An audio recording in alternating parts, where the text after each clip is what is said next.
Estamos aqui hoje para abordar mais um tema importante para a saúde pública, como parte integrante do ciclo de seminários em comemoração aos 100 anos da Faculdade de Saúde Pública. Hoje nós vamos falar sobre diabetes, o que nós devemos saber para viver bem com o diabetes ou mesmo para evitar que ele apareça. Antes disso, nós vamos fazer um breve histórico sobre a descoberta da doença. Já 1500 anos antes de Cristo, os egípcios relatavam uma doença que causava uma diurese intensa, que é um sintoma de diabetes. 300 anos depois de Cristo, Areteus acrescentou a esse conhecimento que a carne dos membros se derretia em urina, porque o indivíduo, além de urinar bastante, emagrecia. Mas foi em 1674 que o médico Willis descobriu que a urina desses indivíduos era adocicada como mel. Por isso, denominou essa doença de diabetes, que significa sifão, pela grande passagem de urina, e mellitus, porque a urina era doce como mel. Outro marco importante na história do diabetes veio com Banting e Best, dois pesquisadores canadenses, que descobriram que era possível abaixar a glicemia, a glicose do sangue de cães diabéticos pela administração de um extrato de pâncreas, que é o órgão produtor de insulina envolvido no diabetes. E no ano seguinte, em 1922, a primeira insulina foi comercializada. E a partir disso, crianças como Leonard Thompson, portador de diabetes tipo 1, pôde sobreviver. Então aqui nós podemos ver o aspecto antes e 15 anos depois, graças à terapia com insulina. Então o que é diabetes? Na verdade, o diabetes representa um grupo de doenças metabólicas que se caracteriza por hiperglicemia, elevação da glicose, do açúcar no sangue, que ocorre devido a um defeito na secreção de insulina pelo pâncreas, pelas células beta do pâncreas, na figura em azul, um defeito na ação ou ambos presentes ao mesmo tempo. A hiperglicemia em longo prazo ela está associada a dano, disfunção e falência de diversos órgãos, especialmente olhos, rins, nervos, coração e vasos sanguíneos.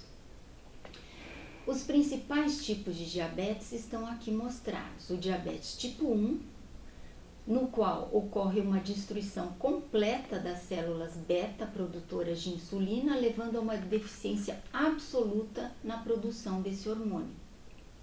O diabetes tipo 2 predomina um defeito na ação da insulina, então ela está presente no organismo, mas o organismo do indivíduo com diabetes tipo 2 é resistente, ele não permite que a insulina faça a sua função de jogar a glicose para dentro da célula.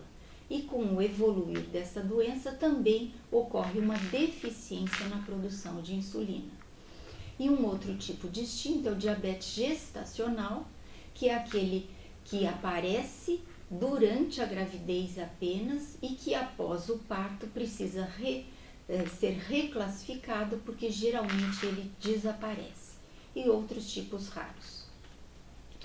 Para nós darmos um panorama a respeito do diabetes no mundo, nós sabemos que 90% ou até mais dos casos de diabetes são do tipo 2. Ocorre no mundo inteiro, a distribuição, portanto, é universal, mas a sua prevalência é variável de uma população para outra. Relaciona-se ao moderno estilo de vida, está crescendo, especialmente nos países em desenvolvimento. Nós podemos observar nesse gráfico abaixo, especialmente as barras amarelas, a gente vê que ao longo do tempo aumenta de uma forma bastante alarmante a prevalência principalmente do diabetes do tipo 2. E no Brasil, o único estudo representativo da nossa população, de 9 capitais brasileiras, foi realizado no final da década de 80, a partir do qual nós sabemos que cerca de 8% da população adulta é portadora de diabetes do tipo 2, principalmente.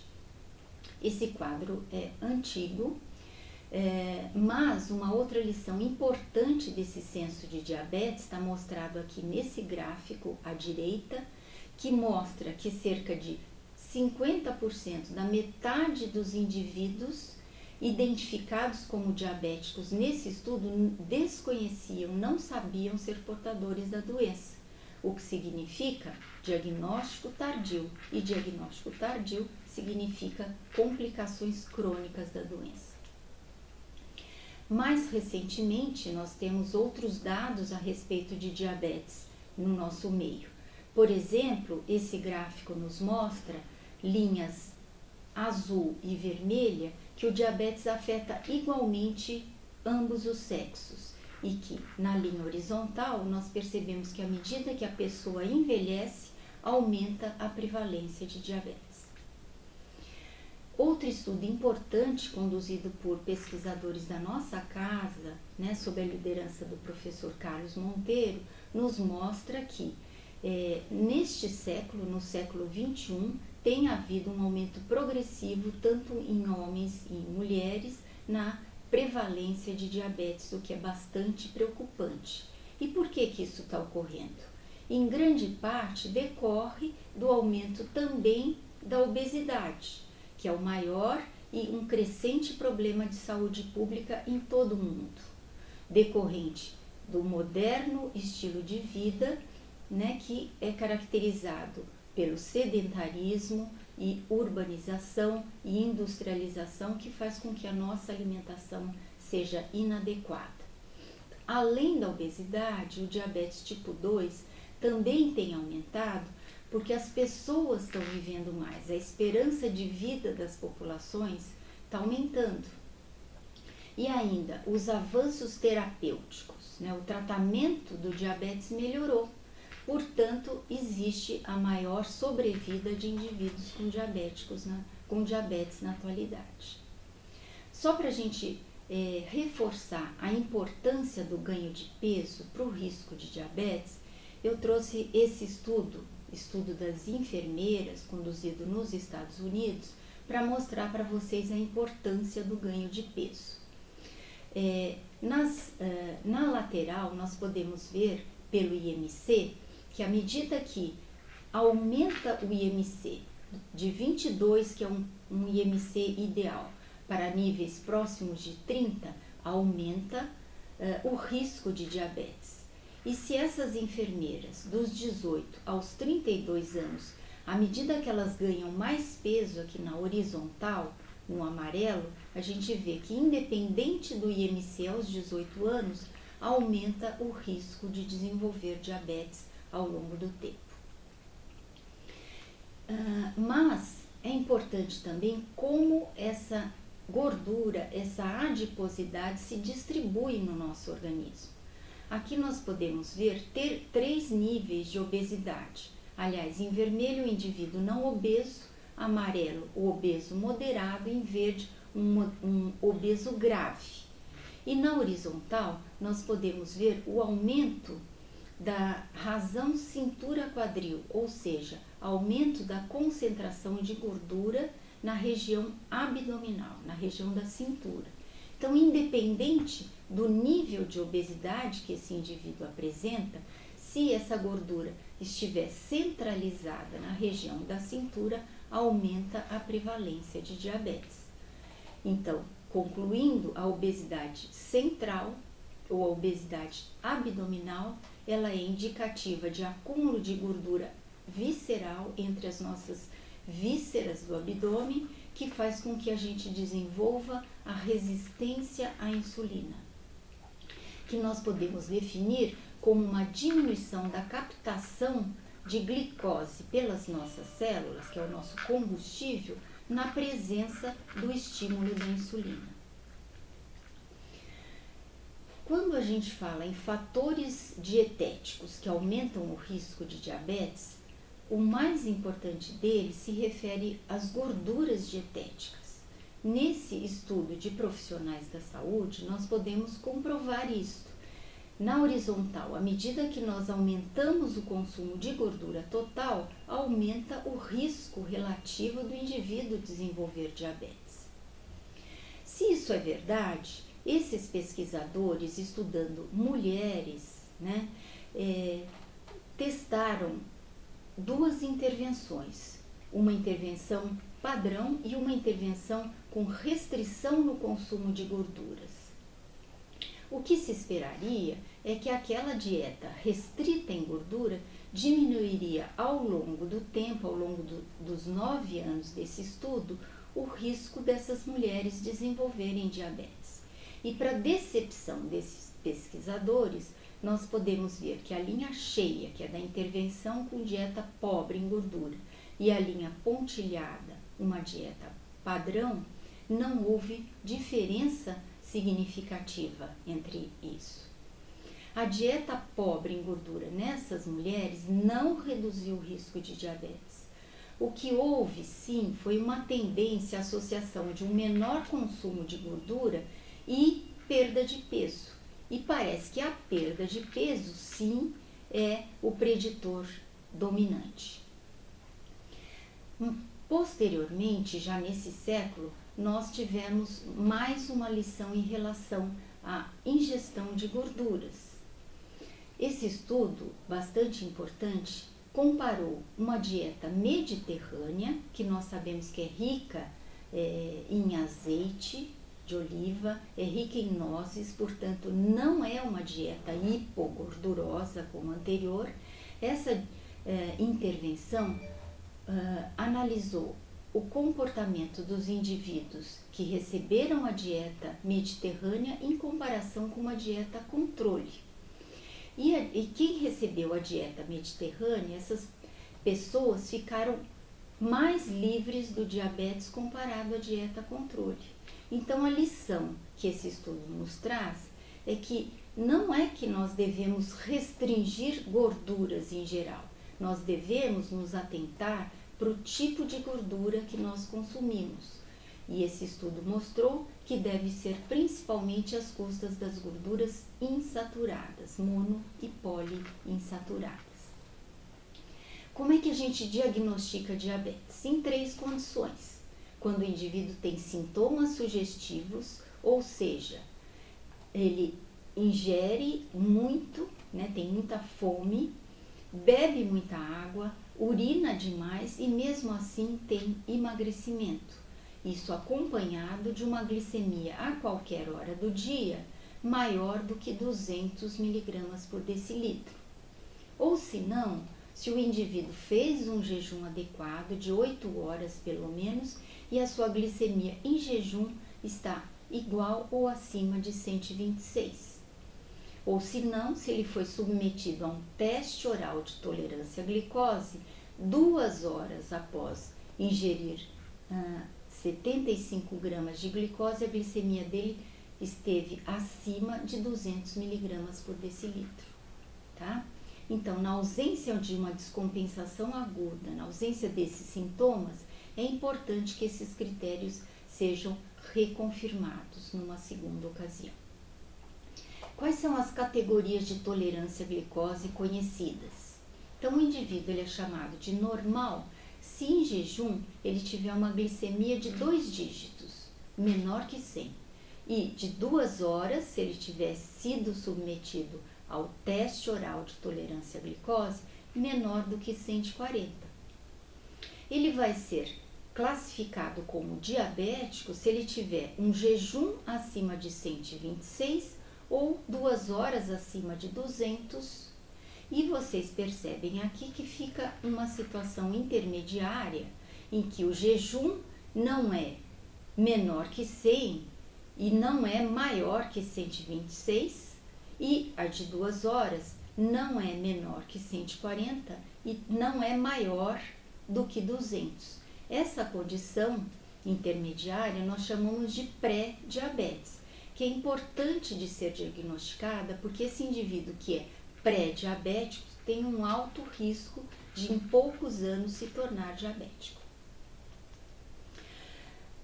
Agora, a gente coloca nesse quadro as principais características de um e de outro tipo de diabetes para que nós possamos comparar. Então, o tipo 1, como mostra nessa fotografia, é de etiologia autoimune, ou seja, o organismo da pessoa passa a combater estruturas próprias do organismo. Há uma deficiência absoluta na produção de insulina e aparece em geral entre a primeira e a segunda década de vida. Já o tipo 2 predomina a resistência à insulina, a deficiência é relativa, o indivíduo tem uma certa quantidade de insulina que não executa o seu papel e é mais frequente após os 40 anos de idade. No tipo 1, o indivíduo jovem é magro, tem muitos sintomas e descompensa num quadro que nós chamamos de cetoacidose diabética grave. Tem um tipo de herança ligado ao sistema HLA. Enquanto que no tipo 2, o indivíduo é geralmente obeso, é sedentário, frequentemente é hipertenso, tem hipertensão arterial, os sintomas são mais vagos, começam devagarinho. Se descompensar, também é um quadro grave, pode entrar em coma hiperosmolar e a herança é poligênica, diferente daquela do diabetes do tipo 1. Agora nós vamos focar no diabetes tipo 1 e depois no tipo 2. Então a gente definiria o tipo 1, como nós já dissemos anteriormente, como uma doença autoimune crônica, cuja natureza imunológica pode ser comprovada ao diagnóstico na maioria das vezes. Então, se nós tivermos a oportunidade de dosar anticorpos na circulação daquela criança que abre um quadro de diabetes tipo 1, nós encontraríamos anticorpos contra estruturas próprias do seu organismo. Por exemplo, anticorpos anticélula beta ou anticorpos anti-insulina. E como já dissemos, 80% dos casos surgem antes dos 30 anos de idade.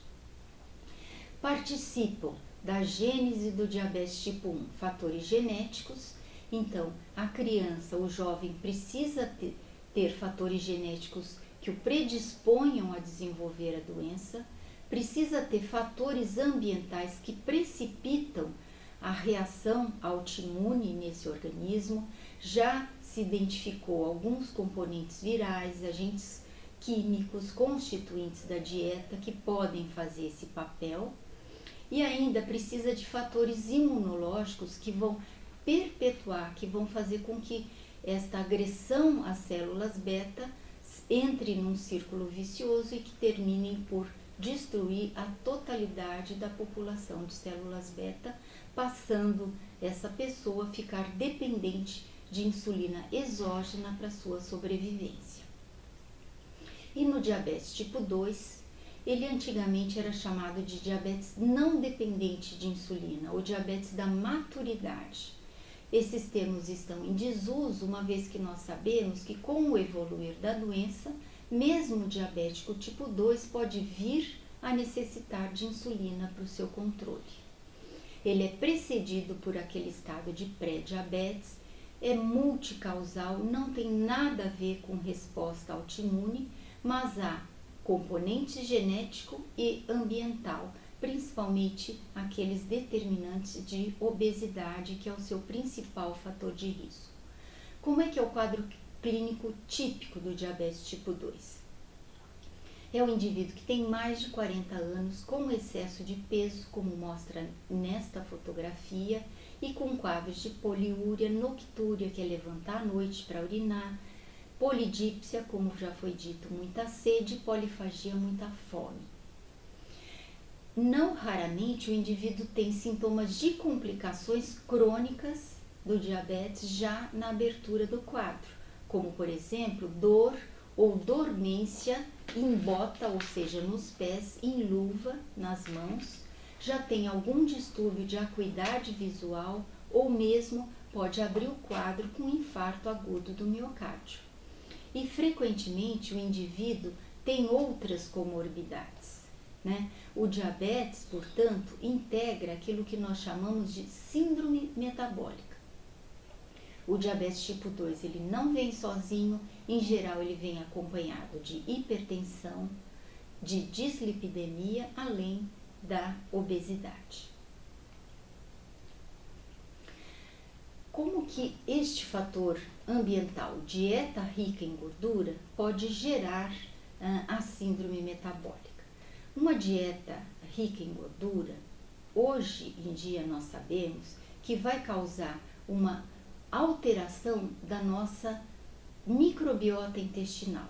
O que significa isso? Que bactérias do mal, bactérias gram-negativas, estariam em excesso e bactérias benéficas estariam proporcionalmente reduzidas, causando um distúrbio no interior do nosso intestino, uma disbiose intestinal, alterando a nossa barreira para a entrada de toxinas para o interior do nosso organismo, para a nossa circulação.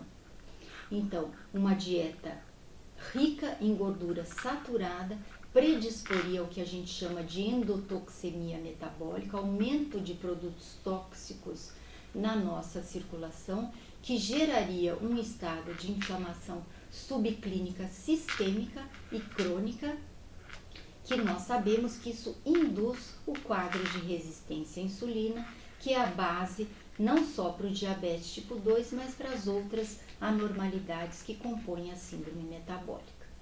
Então, em resumo, são dois os principais defeitos metabólicos no diabetes do tipo 2. Por um lado, é a resistência à insulina, que ocorre nos vários tecidos. Por exemplo, aqui em bolinhas amarelas, representando o tecido adiposo, ao lado tecido muscular. Se eles captam pouca a glicose, ela sobra mais na circulação, concorrendo para elevar a glicemia, ou seja, hiperglicemia. No fígado a mesma coisa, quando o fígado não responde à insulina, ele passa a produzir glicose, uma produção endógena de glicose lançada na circulação que aumenta a glicemia. E se o pâncreas não tem uma secreção adequada, é deficiente, isso acaba de agravar o quadro de hiperglicemia. Mas a boa notícia é que é possível prevenir o diabetes através de mudanças no estilo de vida ou através de medicamentos para indivíduos de risco. Para exemplificar isso, eu trouxe um importante estudo para vocês em que 3 grupos de indivíduos pré-diabéticos ou foram simplesmente observados, é a linha azul, o placebo, ou eles foram submetidos a mudanças no estilo de vida, que é o verde, ou eles receberam uma medicação que se chama metformina, que é usada para tratamento de quem já é diabético. Ao longo de 4 anos de intervenção, o que a gente pode observar aqui é que o maior benefício, a maior redução de risco foi obtida com aqueles indivíduos que mudaram o seu estilo de vida. Houve uma redução de quase 60% no risco de desenvolver diabetes, muito melhor do que aqueles que receberam a metformina, que a redução foi de 31%.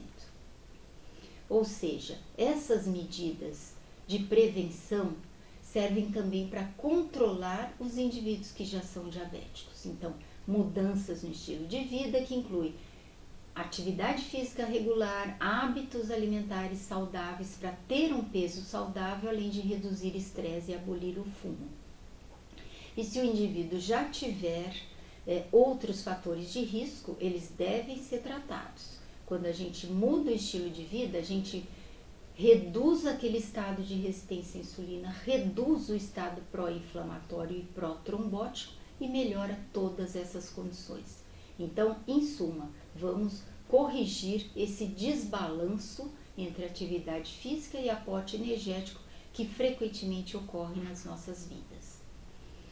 Quais são as complicações crônicas do diabetes? Estão divididas em 3 grupos principais.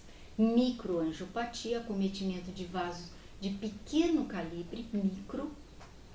Macroangiopatia, de vasos de grande calibre, como o das coronárias, as artérias cerebrais, as artérias de membros inferiores e a neuropatia, que pode ser periférica ou autonômica. Para esses 3 grupos de complicações, a gente sabe que quanto mais dura a doença, mais chance o indivíduo tem de desenvolver estas complicações, mas existe também uma susceptibilidade individual, geneticamente determinada.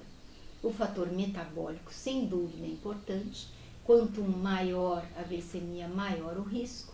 Existem fatores agravantes, hipertensão, fumo, certos padrões alimentares, dislipidemia, etc. Microangiopatia. 2 territórios são importantes: os rins, nefropatia, e a retina, ou fundo de olho. A nefropatia é importante causa de insuficiência renal crônica que exige diálise ou transplante dos pacientes com diabetes. É a primeira causa de ingressos a programas de diálise nos Estados Unidos e a segunda no nosso meio. Cursa com proteinúria, ou seja, perda de proteína na urina e pressão elevada, mas o controle rígido tanto da glicemia quanto da pressão arterial posterga a evolução para a insuficiência renal crônica, que, se ocorrer, o único tratamento seria às custas de diálise, que é a substituição da função dos rins por uma máquina, ou o transplante do órgão. A retinopatia diabética é a principal causa de cegueira adquirida, ou seja, se o indivíduo não nasceu cego, a principal causa que pode determinar cegueira é o diabetes. E a hipertensão, mais uma vez, é um fator predisponente ou agravante. Como é que a gente trata? Na verdade, pela prevenção, avaliação periódica do fundo de olho dos pacientes com diabetes e um mapeamento que permite uma avaliação melhor dos microvasos da retina. E controlar, novamente, muito bem a glicemia, a pressão, e se a retinopatia tiver instalada, o tratamento é localizado através de fotocoagulação, significa em administrar laser na retina. E a macroangiopatia nada mais é do que a própria aterosclerose. É a doença ou é a complicação que mais causa morte nos indivíduos com diabetes do tipo 2. É mais frequente e mais grave no indivíduo com diabetes porque ele tem múltiplos fatores de risco, como aqui nós já comentamos, né? Hipertensão, dislipidemia, etc. Quando a macroangiopatia se complica com trombose, ou seja, obstrução arterial, dependendo do território, se for nas coronárias, se for numa artéria cerebral, se for numa artéria em membros inferiores, as manifestações variam. Então, no território coronariano, pode levar a angina, infarto agudo do miocárdio, arritmias ou morte súbita na primeira manifestação. Na doença cerebrovascular, pode causar o chamado acidente vascular cerebral, e a insuficiência arterial periférica, quando grave, pode levar à gangrena, exigindo amputação do membro. E a neuropatia diabética pode ser periférica, cometendo principalmente as mãos e os pés, é a mais frequente das complicações que tornam os pés e as mãos dormentes dos indivíduos diabéticos e contribui para a ocorrência do chamado pé diabético, que a gente tem ilustrado aqui nesta fotografia. E a neuropatia autonômica é aquela que ocorre no sistema nervoso autônomo que funciona independente de nossa vontade. Então pode causar anormalidades do controle pressórico, por exemplo, hipotensão ou queda de pressão arterial na hora que o indivíduo fica em pé, é causa de impotência, de bexiga neurogênica e de estômago preguiçoso, né, gastroparesia. Mas a boa notícia é que se pode prevenir essas graves complicações crônicas do diabetes? A gente pode ver nesse primeiro gráfico à esquerda que à medida que melhora o controle glicêmico pela diminuição da hemoglobina A1C, diminui a retinopatia, a nefropatia, a neuropatia e a albuminúria. Os percentuais de redução estão mostrados nesse quadro. E no diabetes tipo 2, o que se observou foi que também as microangiopatias reduziram na última coluna de uma forma significante. Mas, como já foi dito aqui, a principal causa de morte nesses indivíduos são os eventos cardiovasculares, que nesse caso os pesquisadores ficaram bastante frustrados, porque essa redução de 16% em infarto não foi significante, assim como não foi significante a redução de 11% nas mortes por diabetes. Então, esses autores concluíram que há benefício no controle glicêmico, na prevenção da microangiopatia, porém não assegurou a proteção cardiovascular. Posteriormente, um pequeno estudo que se chamou STENO-2 ou STINO-2, conduzido na Dinamarca, fez diferente. Além de controlar muito bem a glicemia, controlou os outros fatores de risco cardiovascular, a pressão, a proteinúria, a dislipidemia dos indivíduos diabéticos que na verdade tinham a síndrome metabólica. E aí sim eles tiveram sucesso não só em reduzir significantemente as microangiopatias, mas também o risco de morte e de macroangiopatia, ou seja, de eventos cardiovasculares. Então, a macroangiopatia que mais causa óbito nos indivíduos diabéticos tipo 2 só é reduzida por intervenções nos múltiplos fatores de risco. Finalmente, como é que a gente trata diabetes? A terapia nutricional no diabetes nada mais é do que a dieta saudável, As proporções adequadas de nutrientes, rica em fibras, Mas é importante que a gente individualize dependendo das condições do diabetes. Se é diabetes tipo 1, tipo 2, gestacional, etc. A atividade física também é muito importante, traz uma série de benefícios, melhora a sensibilidade à insulina, ou seja, reduz a resistência à insulina e a glicose é melhor captada pelas nossas células. Ainda, exercício regularmente praticado reduz a pressão arterial e aumenta o colesterol bom. Isso sem falar nos benefícios psicológicos para a nossa musculatura e para os nossos ossos.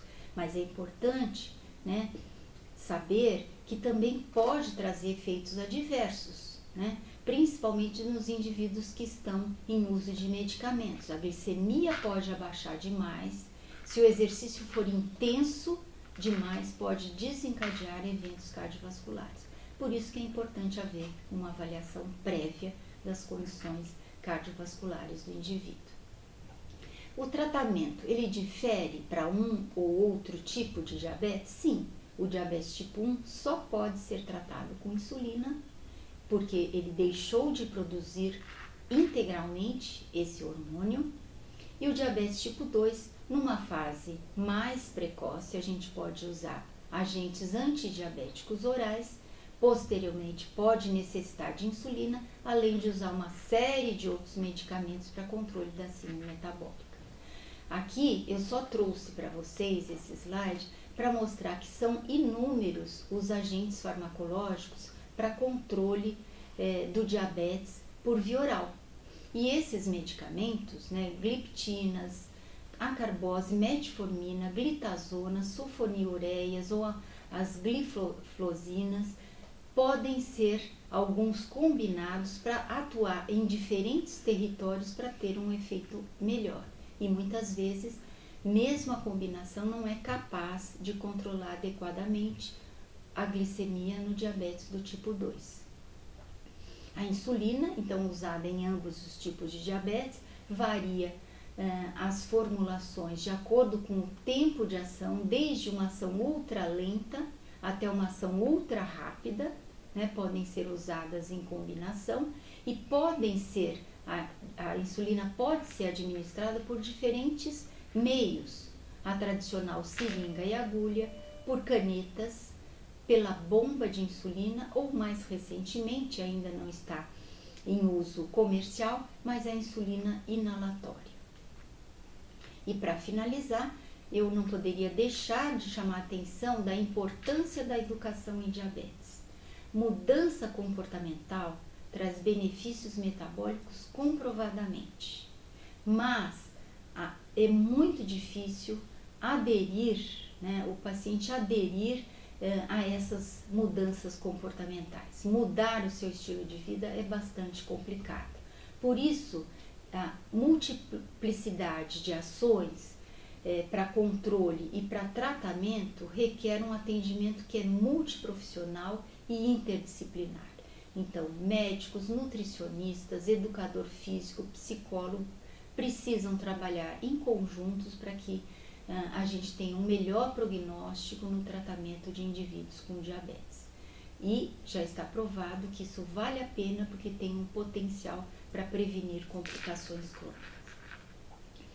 E para finalizar mesmo, eu gostaria de mostrar uma experiência brasileira para educação de indivíduos com diabetes do tipo 1 em acampamentos de férias educativos para jovens diabéticos.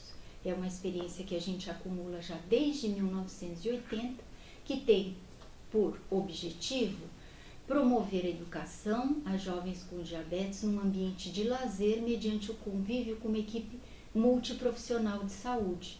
E ao mesmo tempo que a gente educa jovens, a gente está educando o profissional da saúde. É uma oportunidade para que eles adquiram conhecimento e experiência no manejo do diabetes tipo 1 pelo convívio integral com esses jovens. E os princípios da educação no acampamento de férias para jovens diabéticos, os princípios são aprender fazendo, aproveitar esses momentos oportunos em que nós temos os acampantes motivados e muito receptivos ao conhecimento, adquirir conhecimentos e habilidades e desenvolver uma autoconfiança, uma independência, uma autonomia, para que eles possam futuramente viajar sozinhos e ter uma qualidade de vida melhor. Agradeço pela atenção de vocês e agora estou à disposição.